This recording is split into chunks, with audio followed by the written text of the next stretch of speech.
Welcome back to Movie Reviews by Movie Lovers, and today is the continuation of our 25 Days of Christmas Movie Reviews, Day 12, which is Rise of the Guardians.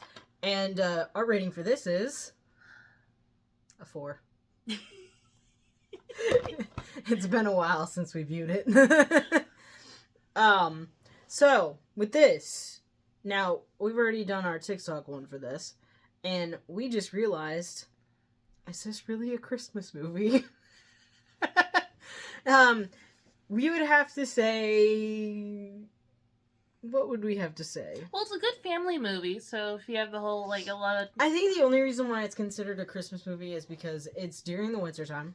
You got Santa Claus, who's a prominent character, by the way. Same with Jack Frost. But it ends pretty much at Easter. Let's just put it that way. Other than that, nostalgia-wise, nothing really nostalgic about this, because this isn't old enough to be nostalgia yet. I mean, it came out after How to Train Your Dragon. 2010? 18? 2012. Wow. Yeah, it's not old enough to be nostalgia yet. We're not aging ourselves yet. Other than that, we are not going to be saying anything else about it except for spoilers! So, if you haven't watched Rise of the Guardians, I can understand, because when I first heard about this, I didn't want to touch it. Didn't want to touch it at all. Yeah, it took me a while.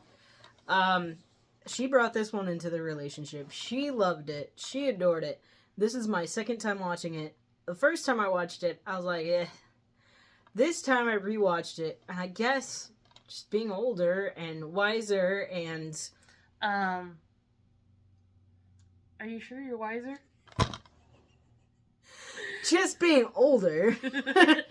Watching this as an adult, in adult eyes, basically. Not as a young adult, but as an adult. You're literally looking at it differently and going, okay, I can see the happiness of this. Are you trying to get our dog over to you? Maybe. Come here, Buster.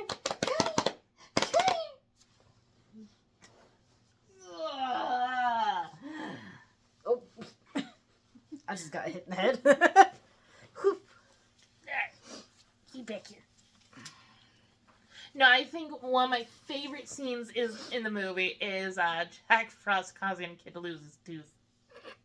I think my favorite part in this entire movie happens to be, I guess the scene with Santa when the other guy opens the door and it breaks the train he had made, and he's like, "Are you serious? Don't you know about knocking first?" And he's like, "Well, it's important." But this movie has a villain, and the villain is the boogeyman, basically. Ooh, the boogeyman. But they call him Pitch, as in pitch black. Yeah. And just like him, Jack Frost isn't seen by people. Pitch is just pissed off about it and decides he's gonna ruin it for everybody. So first thing he does, he steals all the teeth from the Tooth Fairy and her little birdie / human creatures. Are they even on here? Yeah. If you can see that little tiny picture thing right there. No, you can't, because it's not gonna do it, is it? Do I have to be out of the picture? Did it do it? I think so. That little tiny creature. Except for one of them, which he calls... Baby Tooth. Baby Tooth. Because it's cute. And then after that, he goes after Sandman. And basically, the nightmares that he creates are from the same sand Sandman is made out of. So when he takes over Sandman, he's able to control more. And basically, he's been torturing the kids to break their spirits with nightmares. And so, basically, the rest of the team has to figure out how to fix that. But unfortunately, every time he messes with something, he's making each one weaker. With the Tooth Fairy, he's taking away all the teeth. Which makes her weaker. But they also have to get the kids to keep believing in them. Yeah, so it's really funny. It's the Easter Bunny, Jack Frost, and Santa Claus. Basically... And Sandman. Oh yeah, and Sandman was still with them at the time, running around taking teeth from kids. And the Tooth Fairy is like, wow, you collect teeth just as fast as my guys. Collect and leave gifts just as fast as my guys. And they go, huh? She goes, you have been leaving gifts, right? So basically they're like, uh-oh. And so they all run back, and basically it's a race to see who leaves the first gift. And who leaves the best gift. Yeah. And of course you see Santa Claus every single time he's leaving, like, literal Christmas tree and presents. Or a candy cane. Or a candy cane. It's like a bunch of stuff. Easter Bunny is leaving, like, eggs and... Yeah. And, but it's cool. You also get to see each person's realm. You get to see Santa Claus's, which is North Pole, all his fun stuff. And then you get to see the Tooth Fairy and all her fun stuff. And then you don't really get to see Sandman. I don't know what his realm is. You never see Jack Frost, which I'm assuming he doesn't have one yet. And then, but when you get to the Easter Bunny, that one was interesting. Because it's basically just really weird. But of course, during the whole entire time, the real story of the movie is finding out who really Jack Frost is. And figuring out his purpose. Yeah, and should we give it? Nah, this movie is too new for us to give it. If you haven't seen it, please watch it. I don't want to give up the whole entire story. I mean, you kind of have to either have small kids and watch this, because they're going to show you the beautifulness of innocence, or watch it as an adult and just watch it and go, okay, I'm going to look it through the eyes of understanding that, yes, not everything's perfect in this movie, but it's going to be a fun movie to watch. I think one of my favorite parts is when the Yeti is painting the robots, or what, the toys, blue. And Santa's just like, oh, no, they should be red.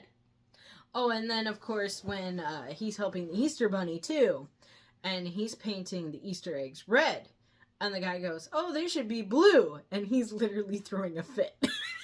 Because he's like, are you serious? Because he's got, like, a huge-ass stack of stuff. Like, it's taller than us. And he's been painting, like, diligently doing stuff for each item that they tell him, oh, change it. And he's just like, are you kidding? Oh, and then I love the elf that gets thrown into the water that dyes the eggs. Well, I love the one where Sandman can't talk. He only basically talks through pictures.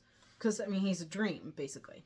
And it's really funny when he was trying to get everybody's attention. Everybody's ignoring him, and he's trying to get their attention. And he takes this elf that's sitting on the ground, and he takes it and he goes, and it's going ding ding ding ding ding ding ding ding, and everybody looks, and you see him set the elf down, and the elf's kind of going, you know, and falls over.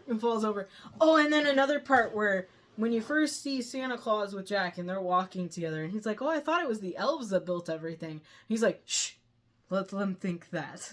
Because it's really the Yetis in the story.